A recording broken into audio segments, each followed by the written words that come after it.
10 नवंबर 2025 की शाम जब दिल्ली के लाल किला मेट्रो स्टेशन के पास एक धमाका हुआ तो इसने केवल कार और इमारतों को ही नहीं बल्कि कई परिवारों के भविष्य को भी चकनाचूर कर दिया।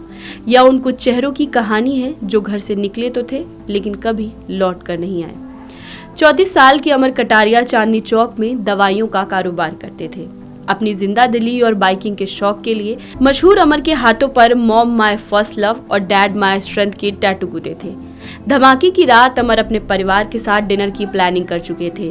उनकी पत्नी कृति से उनकी आखिरी बात धमाके की ठीक 10 मिनट पहले हुई, जब अमर ने कहा था कि वह बस दुकान से निकल रहे हैं।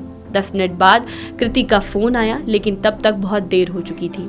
अमर का शव इतनी बुरी तरह जल गया था कि उनके पिता को टैटू देखकर अपने बेटे की पहचान करनी पड़ी। 4 साल पहले शादी करने वाले अमर अपने पीछे 3 साल का एक छोटा बेटा छोड़ गए, जिसके पास सब पिता को गले लगाने के लिए सिर्फ किस्से हैं। दिनेश कुमार 36 साल के थे और पिछले 4-5 सालों से चांदनी चौक में शादी के कार्ड की एक दुकान पर काम कर रहे थे। एक साधारण मजदूर जो रोजगार के लिए दिल्ली आया था। धमाके वाली शाम करीब 6:30 बजे उन्होंने दुकान के मालिक को फोन किया कि वह ई-रिक्शा लेकर बस घर के लिए निकल रहे हैं, लेकिन वह फोन कॉल आखिरी साबित हुआ। उनके साथी मुरलीधर मौर्य आज भी उन्हें याद करते हैं और कहते हैं कि वह बहुत ही खुश मिजाज थे। लगता है कि बस कहीं गए हैं और अभी वापस आ जाएंगे। दिनेश की पत्नी और 3 बच्चे उत्तर प्रदेश के बहराइच में उनके लौटने का इंतजार करते रह गए। अशोक कुमार अमरोहा के मंगरोला गांव के रहने वाले थे और दिल्ली में किराए के मकान में अपनी पत्नी और 4 बच्चों के साथ रहते थे। वह अपने परिवार के इकलौते कमाने वाले थे। सुबह डीटीसी बस कंडक्टर का काम करते और रात में सिक्योरिटी गार्ड की ड्यूटी। उनका बड़ा भाई सुभाष बीमार रहता था, इसलिए पूरा घर अशोक पर टिका हुआ था।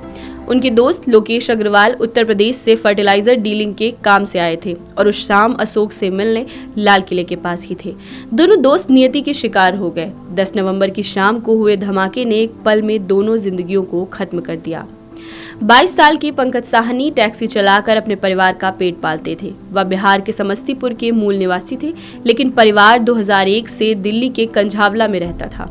दोनों बहनों और एक छोटे भाई की जिम्मेदारी पंकज के कंधों पर थी। धमाके वाली रात पंकज अपने रिश्तेदारों को नई दिल्ली रेलवे स्टेशन पर छोड़कर घर लौट रहे थे।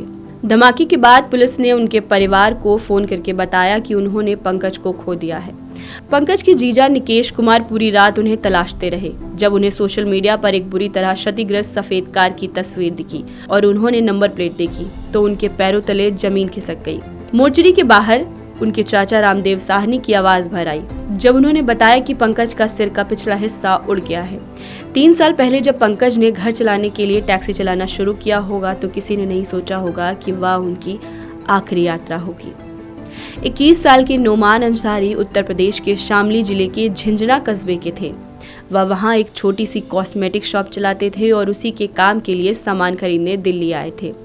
लाल किले के पास हुए जोरदार धमाके ने नोमान की भी जिंदगी छीन ली। वह मौके पर ही मारे गए, जबकि उनके रिश्तेदार अमन घायल हो गए और अस्पताल में भर्ती कराए गए। LNJB अस्पताल के बाहर नोमान का परिवार रो रो कर यही कह पा रहा था कि कल सामान लेने आया था, वापस तो आ ही जाएगा, पर ऐसा किसने सोचा था। ई-रिक्शा चालक जुम्मन खान के 3 छोटे बच्चे और एक पत्नी थी जो ठीक से चल फिर भी नहीं सकती थी। उनका पूरा घर जुम्मन की रोज की कमाई पर टिका था। धमाके की रात परिवार को उनकी आखिरी लोकेशन वहीं दिखाई दी। रात भर इंतजार करने के बाद जब परिवार मोर्चरी पहुंचा तो शव की हालत इतनी खराब थी कि पहचान पाना बेहद ही मुश्किल था। आखिरकार उनके चाचा ने जुम्मन की टी-शर्ट, उनकी पत्नी ने उनकी नीली जैकेट देखकर उनकी पहचान करी। वह सच पत्थर की तरह खड़ा था। जुम्मन अब कभी घर लौटकर नहीं आएंगे।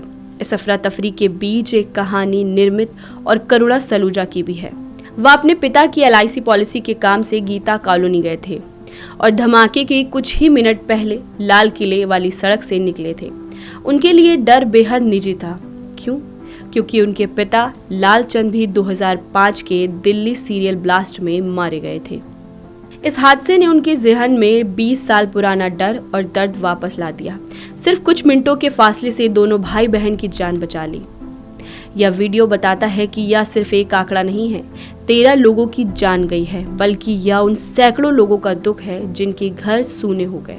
यह हादसा था या साजिश, इसकी जांच अभी भी जारी है, लेकिन यह दहशत और दुख का मलाल उन परिवारों के जहन से कभी नहीं मिट पाएगा जिन्होंने अपनों को खो दिया।